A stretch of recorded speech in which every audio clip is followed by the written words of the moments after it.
Eu queria chamar a atenção, com um certo pesar, que é ver boa parte dos nossos governantes assumir um compromisso maior com a próxima eleição do que com a próxima geração. É um problema. O Brasil é um país que precisa ser construído. Todos os governos que entram, este é um deles, sugere que o país tem que ser reconstruído. Mas não, o Brasil precisa ser construído, porque tem tanta coisa para fazer que a ideia de que a gente precisa refazer, refundar, é meio conveniente para sugerir que, como disse o presidente Lula ontem no seu pronunciamento, que pegou um país destruído.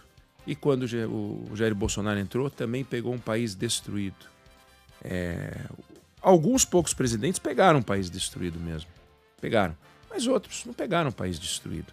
Dá para falar que o presidente Lula, em 2003, recebeu, como ele dizia, uma herança maldita? Não, ele recebeu um país muito bem encaminhado, né? Até o Fernando Collor, que falava barbaridades do governo Sarney. O governo Sarney tem 1000 problemas, 1000 desafios, mas olha, boa parte da organização do Estado brasileiro se deu ali, no governo Sarney, com todos os absurdos que a gente puder listar, e tem vários para a gente listar. Então o país é um país a ser construído.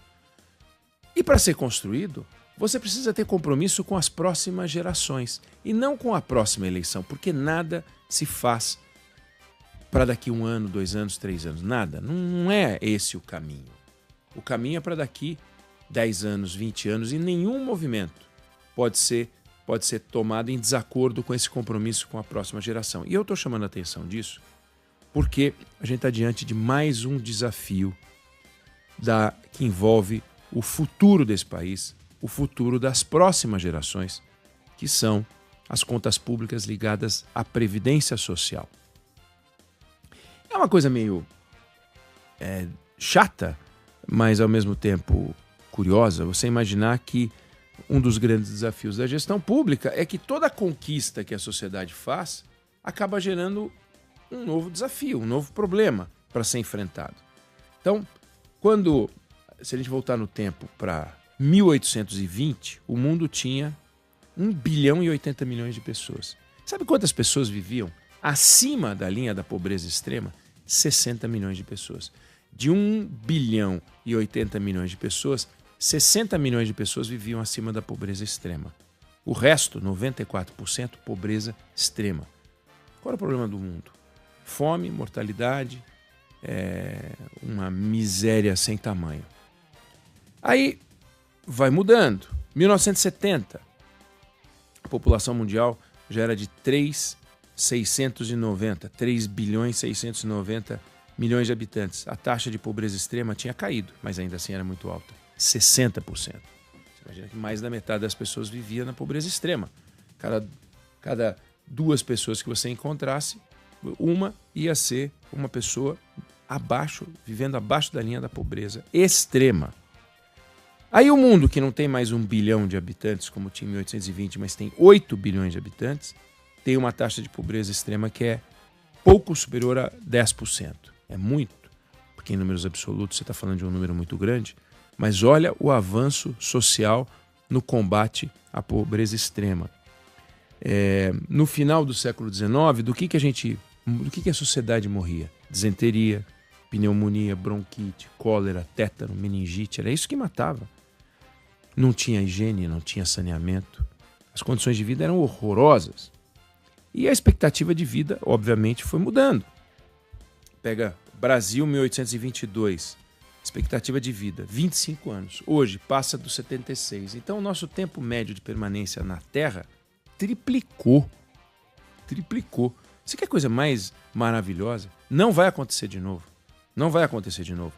Nós não vamos viver 220 anos. Não vai acontecer. O ser humano não vai viver 220 anos e vai criar uma tartaruga e vai enterrar uma tartaruga.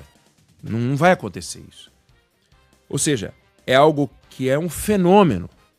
Claro que quando a gente coloca era 25 anos e passou para 76, a gente tinha uma mortalidade infantil assombrosa, né? Morria o filho, morria a mãe.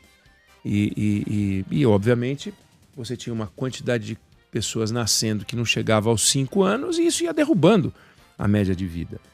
Não é a expectativa de vida, neste caso, obviamente é ao nascer, não é quantos anos vive uma pessoa que chega aos 50 anos. Agora, quando você tem uma conquista como essa, e você passa a ter pessoas ficando na Terra 3 vezes mais do que ficavam, e aqui é um dado nacional, o que acontece? Acontece que algumas contas não fecham, ou elas ficam muito impactadas. Uma delas é a conta da saúde. É a conta da saúde. É péssimo dizer isso, mas obviamente gastava-se muito pouco com saúde, e era possível gastar muito pouco com saúde, porque as doenças que matavam eram doenças que matavam as pessoas muito rápido e muito cedo. E hoje os tratamentos são muito caros e muito longos. Então o impacto sobre você tratar uma doença da terceira idade é muito mais caro e demorado do que você tratar uma doença de uma criança, que quando morria era uma tragédia familiar, mas nas contas do governo, nem se podia falar nas contas do governo, mas o mundo da saúde não era sequer impactado. Hoje em dia é o que é a realidade no campo da saúde, e a gente ainda assim reclama com razão, né?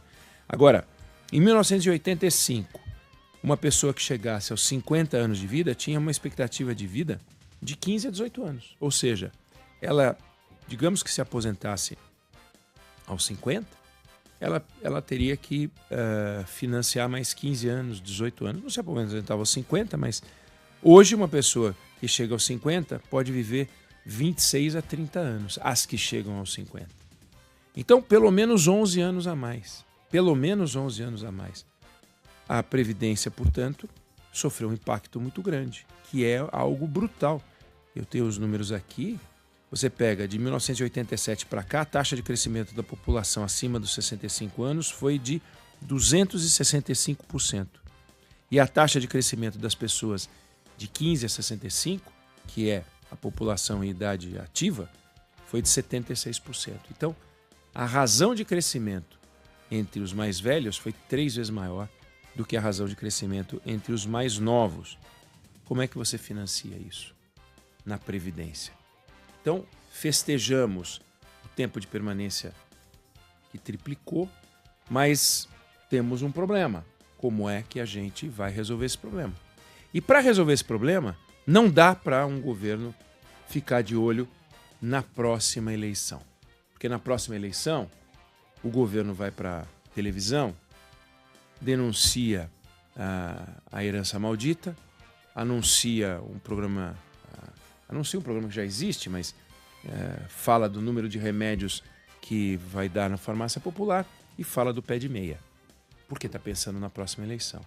Um governo que pensa na próxima geração, seguramente hoje estaria discutindo com o Congresso Nacional uma nova reforma da Previdência. E a próxima eleição? A próxima eleição a gente vê depois. Agora é governar. Agora é sanear as contas públicas, coisa que a gente não verá nesse governo. Quando a gente pega e vê, a gente fez uma reforma da Previdência que durou anos de discussão e saiu em 2019. Só saiu em 2019 porque ela começou a ser discutida antes.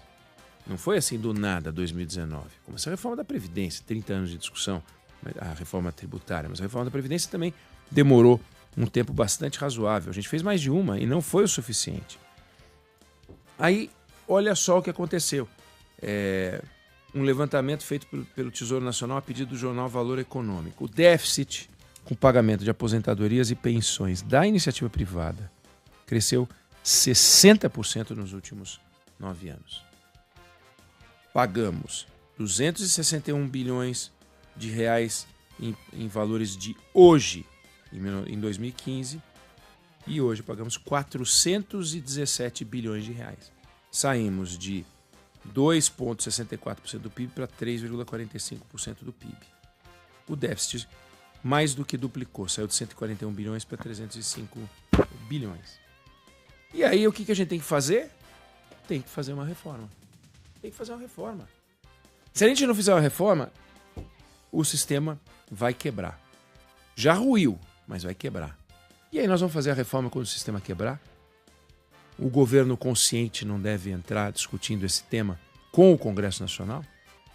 Claro, o Congresso Nacional prefere ficar com 5 bi de emendas do que olhar para os 300 bi de buraco na Previdência, que eu me refiro à iniciativa privada.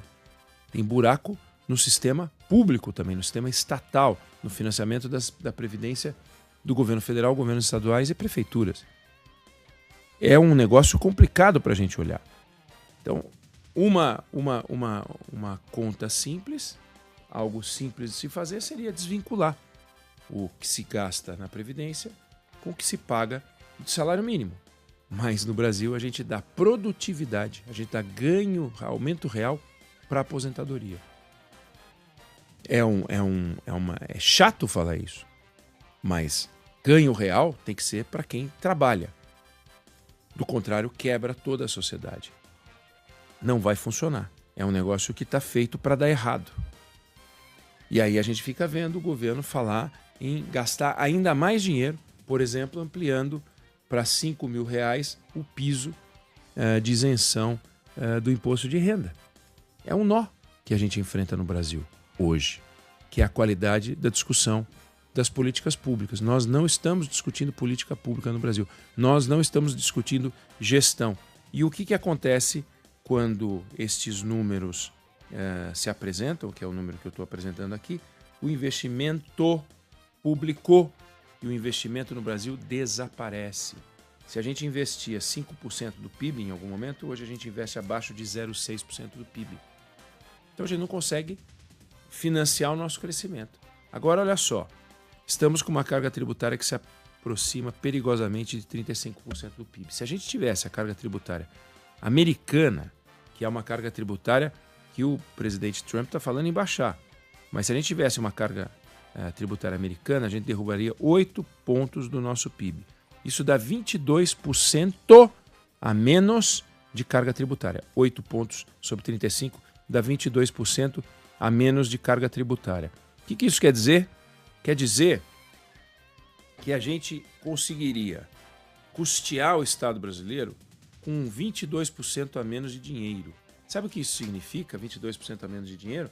Significa o seguinte: cada mês do ano que você trabalha, considerando que você ganha 1/12 do seu dinheiro todo mês, cada mês dá 8%. 2 meses dá 16%, 3 meses dá 24%. Imaginando que a gente derrubaria 22% da carga tributária, é como se a tua renda sobrassem 3 meses da tua renda todo ano. Limpo, para você gastar como você quisesse, ou como você precisasse gastar. O que aconteceria com a economia nacional se você tivesse 3 meses a mais de renda para gastar? Olha o que mudaria na vida. Imagina se o governo, se a gente tivesse essa realidade, se a atividade econômica no Brasil não seria muito maior e muitas das pessoas que hoje acabam se valendo de programas sociais talvez não precisassem se valer de programas sociais do jeito que o Brasil faz hoje. Então a gente criou um sistema de amarras. A gente arranca o dinheiro da sociedade, reduz a atividade econômica, reduz o crescimento do Brasil, compromete, a gente não vira um tigre, a gente virou um tigre no momento em que a nossa política era um horror, porque a gente não respirava liberdade. Mas se a gente pudesse ter crescimento indiano, crescimento chinês, ou crescimento coreano, que em algum momento já aconteceu, crescimento vietnamita, seja lá o que for, a gente seguramente seria um país com mais empreendedor, com mais atividade econômica, com mais atividade cultural, com mais pujança. E essa pujança toda produziria um avanço muito maior do que esse sorvedouro de dinheiro e essa indústria de assistencialismo que a gente criou no Brasil. Eu tiro o dinheiro de quem produz para eu dirigir esse dinheiro para quem não pode produzir e não pode produzir porque eu sugo o dinheiro da sociedade, eu não sobra espaço para investir, então todo mundo precisa comer na minha mão. Então, se o Congresso não come na mão do governo, a camada mais pobre da sociedade hoje, o governo faz comer na mão do governo, o que é um absurdo. Razão pela qual você tem um programa pé de meia, razão pela qual você tem financiamentos públicos para uma série de coisas e que poderiam ser financiamentos privados. Ou nenhum financiamento. Nenhum financiamento. Essa distorção é que mostra que boa parte dos nossos governantes, e que esse governo está entre eles, assumiu um compromisso com a próxima eleição e não um compromisso com a próxima geração. Eu não sei se você concorda, eu não sei se você discorda. Escreve para a gente se você tem uma visão diferente. Escreve para a gente se você pensa da mesma forma também. 11 999 592 100. Vamos conversar, mas esse é o meu ponto de vista.